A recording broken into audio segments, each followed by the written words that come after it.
السلام عليكم، ازيكم يا طلاب اولى اعدادي؟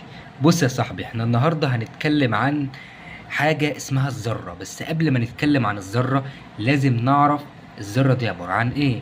الذره ديت هي حاجه احنا ما بنشوفهاش بعينينا، لكن الذره دي هي اساس تكوين كل حاجه. حتى انا وانت والتابلت دوت والتليفون والقلم والكراسه، كل ديت حاجات لازم تتكون من ذرات، لان الذره هي وحده بناء الماده، وده زي اللي هندرسه دلوقتي. لكن قبل ما نتكلم عن الذرة هنتكلم أول حاجة عن إيه. أول حاجة حاجة اسمها المادة. كل حاجة بتحيط بينا على كوكب الأرض اسمها مادة. المية ديت مادة، الأرض ديت مادة، الشنطة مادة، الكتاب مادة. المادة تعرفها في المنهج هي كل ما له كتلة وحجم ويشغل حيز من الفراغ. يعني كل حاجة انت بتشيلها وتحس ان ليها تقل او كتلة، ما احنا مش هنقول حاجة اسمها وزن، ما ينفعش نقول ليها وزن. هنعرف الفرق بين الكتلة والوزن بعدين. يبقى زي ما قلنا لازم نفرق بين حاجة اسمها الكتلة والوزن، وديت هنعرفها بعدين في المنهج. لكن خلينا دلوقتي معايا كده وما تسرحش مني، ان المادة زي ما قلنا هي كل ما له كتلة وحجم. يعني لو جالك في امتحان اخر السنة وقال لك المادة تعريفها ايه، هنقول هي كل ما له كتلة وحجم. نتكلم بقى عن الذرة. زي ما قلت لكم ان الذرة هي اساس تركيب كل حاجة في حياتنا كلها. خصائص مكونات الذرة اللي احنا بنتكلم عنها دي ايه بقى؟ اول حاجة، عرفنا ان الذرة بتتكون من بروتونات موجبة الشحنة، ونيوترونات متعادلة الشحنة، والكترونات سالبة الشحنة. ده تركيب الذرة ولازم نحفظه يا اخواتي. لازم تحفظوه كويس جدا عشان هيجيلكم عليه اسئلة كتير اكيد لما تيجوا تحلوا الواجب على الدرس. تمام. يبقى البروتونات موجبة الشحنة، النيوترونات متعادلة الشحنة يعني ملهاش تأثير. ادام هي متعادلة الشحنة يعني في حالة كده ايه تعادل، ملهاش تأثير. والإلكترونات سالبة الشحنة. تمام. تمام.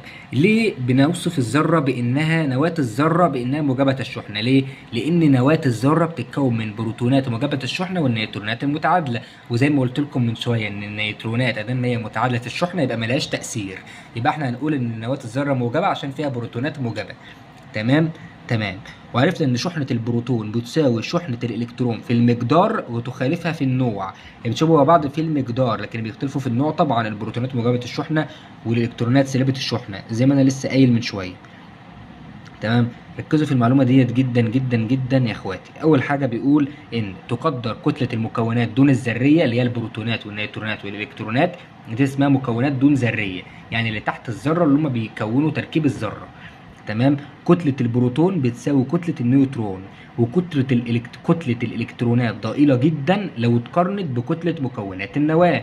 اللي هي ليه؟ عشان كده احنا بنهمل كتلة الإلكترونات لما بنيجي نحسب كتلة الذرة، لأن كتلتها ضئيلة جدا جدا جدا لو قارناها بنواة الذرة. يجي سؤال بيقول لك علل ليه تتركز كتلة الذرة في النواة لضآلة كتلة الإلكترونات إذا ما قورنت بكتلة كل من البروتونات والنيوترونات الموجودة داخل نواة الذرة.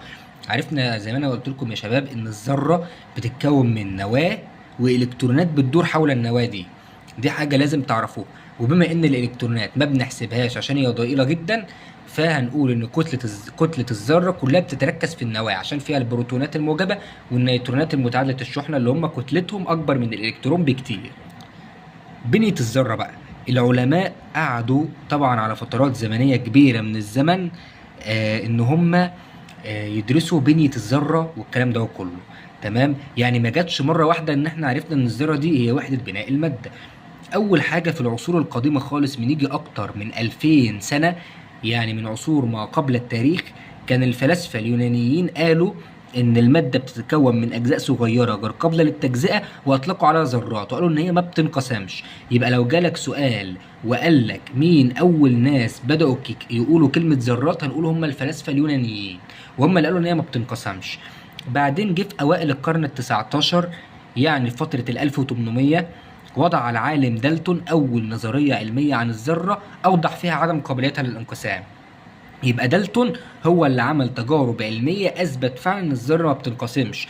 أما الفلاسفة اليونانيين فهم قالوا بدون إثبات، وطلع كلامهم صح بعدين ودالتون أثبت كلامهم. وبعدين جه في سنة 1909 العالم رذرفورد هو أول واحد عمل أول نموذج للذرة على أساس تجريبي بشكل كامل بالذرة اللي احنا بندرسها في الوقت الحالي. ومكتوب هنا معلومة كده يعني ديت اضيفها لمعلوماتك، إن العالم رذرفورد مولود في نيوزيلندا وخد جائزة نوبل في الكيمياء، والدولة كرمته وحطت صورته على أغلى عملة عندها، أكبر عملة عندهم في نيوزيلندا. يبقى كده توصل العلماء ان الذره رغم صغرها المتناهي هي معقده التركيب، يعني رغم ان هي اصغر حاجه في الماده الذره دي، لكن بتتكون من تحتها بروتونات ونيوترونات والكترونات. تمام تمام. والنواه قلنا ان هي بتشغل حيز صغير جدا في النواه، وبتحتوي على نوعين من الجسيمات زي ما قلت لكم اللي هما البروتونات والنيوترونات. وما تنسوش قلت ان كتله الذره كلها بتتركز في النواه، عشان كتله الالكترونات ضئيله، وتعتبر النواة ضئيلة الحجم جدا جدا لو قارنت بحجم الذرة. يبقى لو نقارن ما بين الأحجام، أصغر حجم هو الإلكترونات، يليه الأكبر منه شوية النواة، الأكبر منه شوية هي جسم الذرة أو حجم الذرة. فديت حاجات لازم تاخدوا بالكم منها ونستنتجها من الدرس. تمام. والإلكترونات قلنا إن هي جسيمات متناهية في الصغر بتدور حول النواة في مستويات طاقة حواليها بسرعة فائقة جدا، وكتلتها ضئيلة. هناخد اخر جزء في الدرس ده وهنبقى نكمله بعدين، هي الرموز الكيميائية للعناصر. العلماء اتفقوا ان احنا هنعبر عن العناصر برموز عشان نسهل التعبير عنها، والعناصر ديت يتفق اسمها بالانجليزية مع اسمها باللاتيني، قد يرمز لها بالحرف الاول من اسمائها. زي مثلا الفلور الرمز بتاعه اف كابيتال، ما ينفعش اف سمول. كل المركبات الكيميائية او العناصر الكيميائية معلش لازم ان هي تتكتب بحرف كابيتال، لازم حرف كابيتال، ما ينفعش تتكتب سمول، يكتب سمول تبقى غلط. ولو بتتكون من حرفين يبقى الحرف الاول كابيتال والتاني سمول. يبقى نحفظ المعلومة ديت. لو هنتكلم عن هنكتب عنصر كيميائي زي مثلا الفلور بيتكون من حرف واحد بس، يبقى لازم الحرف ده يكون كابيتال. اما لو عنصر الكالسيوم اللي بيتكون من حرفين يبقى الحرف الاول يكون كابيتال والتاني سمول. تمام. العناصر التي لا يتفق اسمها بالانجليزي بقى مع اسمها باللاتيني بيرمز لها حسب حروف اسمائها باللغه اللاتينيه مع مراعاه نفس الشروط السابقه. يبقى ديت عناصر هتحفظوها جدا. الصوديوم رمزه ان ايه، البوتاسيوم رمزه كي، النحاس يو، الحديد اف اي. دي كل العناصر الكيميائيه ديت لازم تحفظوها عشان تعرفوا تحلوا بعد كده.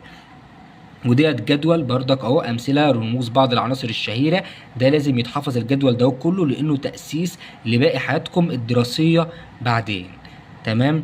وكده نقدر نقول ان احنا خلصنا نص الدرس او جزء بسيط منه عشان بس ما تزهقوش وتقدروا تذاكروه. هنعمل جزء تاني الدرس ده بعدين. اهم حاجه تذاكروا الكلام اللي انا قلته ده جدا، هو كلام سهل وجميل لكنه كبدايه بس مبسطه للمنهج. واحنا ان شاء الله هنسهل عليكم تدريس العلوم ونحببكم في المادة، لأن العلم هو أساس كل شيء في حياتكم. اجتهدوا واسعوا وإن شاء الله ربنا يوفقكم، والسلام عليكم ورحمة الله وبركاته.